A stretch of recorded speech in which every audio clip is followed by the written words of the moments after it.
Today on the Daily Dose, Hoovervilles of the Great Depression. At the height of the Great Depression, when 1 in 4 eligible workers found themselves homeless and unemployed, hundreds of shantytown slums sprang up across the nation, housing hundreds of thousands of destitute Americans. Disillusioned citizens called them Hoovervilles, referring to the commonly held belief that Republican President Herbert Hoover was a do-nothing leader who passed responsibility for the rampant homeless epidemic onto local governments and charities.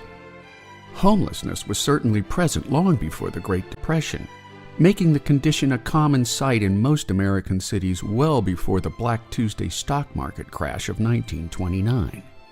Most cities built municipal lodging houses for their homeless until the Great Depression exponentially increased demand for limited public housing.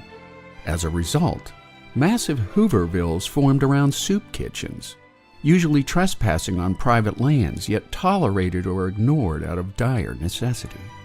Some Hooverville residents possessed construction skills, allowing them to build their houses out of stone, but the vast majority resorted to building their residences out of wood from crates, cardboard, scraps of metal, or whatever materials they could find.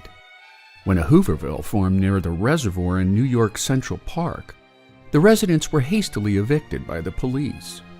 As the Depression wore on, however, public sentiment became more sympathetic, and in July 1931, a judge suspended the sentences of 22 unemployed men sleeping in Central Park, giving each of them $2 out of his own pocket.